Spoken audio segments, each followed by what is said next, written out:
प्रभाग क्रमांक 1चे शिवसेनेचे उमेदवार अधिकृत उमेदवार गिरीशजी जवळ माझ्यासोबत आहेत. गिरीशजी, टाइम्स ऑफ पुण्यामध्ये आपलं हार्दिक असं स्वागत. शिवसेनेनं तुम्हाला उमेदवारी दिलेली आहे, त्याबद्दल तुमची प्रतिक्रिया?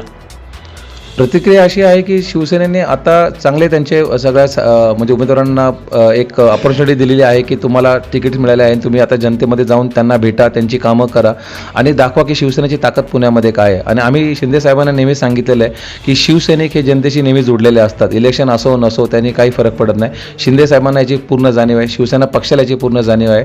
त्यामुळे माझी प्रतिक्रिया हीच आहे की आता शिवसैनिकांना एक अपॉर्च्युनिटी चान्स भेटलेला आहे की आपली ताकद दाखवण्याचा आणि डेफिनेटली पुण्यामध्ये खूप चांगला रिझल्ट येणार आहे शिवसेनेचा. नक्कीच. ज्या पद्धतीने तुम्ही आता प्रसार वगैरे करताय, आता ज्या पद्धतीनं तुम्ही रॅली वगैरे करताय, तर सर्वसामान्य नागरिकांच्या आता तक्रारी किंवा अडचणी काय जाणवल्या तुम्हाला? प्रकर्षाने मला अडचणी ह्या जाणवल्या की त्यांना कोणी भेटायलाच येत नाही आहे. आज इलेक्शन झाल्यानंतर आमदार असून दे, खासदार असून दे, नगरसेवक हे फक्त पिक्चर काय असतं टी व्ही म्हणा किंवा पेपरमध्येच दिसत आहेत. ते भेटायला येत नाहीत त्यांना. आणि निवडणूक आल्यानंतर सगळेच भेटायला येतात. असं होते की एका दिवशी 10 लोक भेटायला येतात. तर नागरिकांना मला हे सांगायचं की किंवा नागरिकांचे जे मला प्रॉब्लेम्स जाणवले की ज्यावेळेस निवडणुका नसतात त्यावेळेस आमचे ड्रेनेजचे प्रॉब्लेम्स असतात, आमच्या पाण्याचे प्रॉब्लेम्स असतात, आमच्याकडे वेगवेगळ्या प्रकारच्या अडचणी येतात आम्हाला. त्यावेळेस त्यांना आम्ही मतदान करतो ते कुठे असतात? अरे आम्हाला त्यांच्यानंतर पोहोचता पण येत नाही. ही जी सिस्टीम आहे ही खूप विचित्र आहे आणि हेच मला प्रकाशाने जाणवलं की ही सिस्टीम चेंज करणं फार जरुरी आहे. नगरसेवक हा जसा एक माणूस जॉब करतो, जसं मी एक प्रोफेशनल होतो, मी 10 ते 6:30 जॉब करायचो, तसं त्यांनी जॉब केला पाहिजे, सॅलरी घेतात ते. बरोबर आहे. ज्या पद्धतीनं आता तुम्ही समस्या तुमच्या सर्वसामान्य लोकांच्या समस्या जसं मांडल्यात, आता ज्या पद्धतीनं शिवसेनेनं तुम्हाला उमेदवारी दिलेली आहे तुमच्यावर विश्वास ठेवून, एक युवा आहात म्हणून, तसंच सर्वसामान्य नागरिकांनी, मायबाप जनतेने तुमच्यावर विश्वास ठेवून तुम्हाला मतदान रूपी आशीर्वाद दिलं आणि महानगरपालिकेत एक नगरसेवक म्हणून पाठवलं, तर तुमचा प्रभाग क्रमांक 1चा अजेंडा किंवा त्याबद्दलचा विजन काय असेल? सगळ्यात पहिल्यांदा हे विजन असणार आहे की आम्ही या सर्व लोकांना भेटणार आहोत. सगळ्यात पहिल्यांदा आम्ही त्यांना एक आपुलकीचं बोलणं करणार आहोत की बाबा आम्ही तुमचे नगरसेवक आहोत, सेवक आहोत, बाप नाही आहोत, तुमच्यासाठी सेवा करायला आलेलो आहोत. पण आमचे पण काही लिमिटेशन्स आहेत. आम्ही देव नाही आहोत. आल्यानंतर आम्हाला वेळ लागेल, आम्ही समजून घेऊ.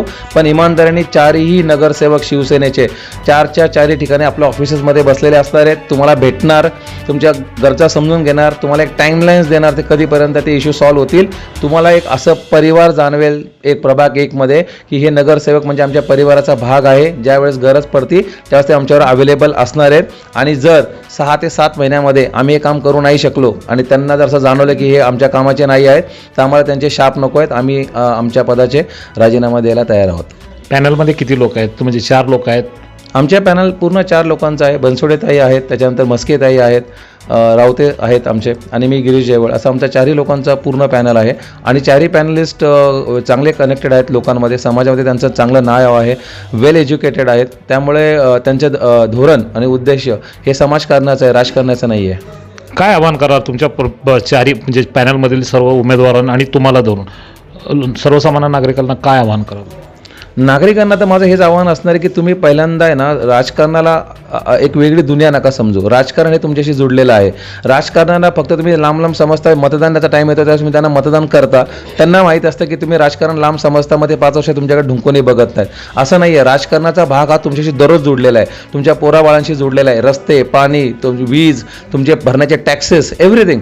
मग त्यावेळेस राजकारण हे बाहेरचं नाही, तर तुम्ही राजकारणाला जवळून बघा, वाचा, समजा आणि डिसाईड करा की कोण नगरसेवक तुमच्यासाठी चांगला असू शकतो आणि त्याला अँसरेबल बनवा आल्यानंतर की बाबा माझे कामं का होत नाही. आज मला लोक काय सांगतात की 5-7 वर्ष मला भेटायला नाही आले. का नाही भेटायला आले? बरं नाही भेटायला आले, मग तुम्ही आता ठरवलंय का की मी यायला मतदान नाही करणार? परत तुम्ही विचार करता मी कुणाला मतदान करू? अरे तुम्ही उघड्या डोळ्यांनी बघा ना तुमच्यासाठी कोण नगरसेवक चांगले आहेत. आम्ही इमानदार आहोत, शिवसेनेचे आम्ही इमानदार लोक आहोत. आम्ही रिक्वेस्ट करून किंवा मत मागण्यासाठी काही प्रलोभन देणार नाही आहोत.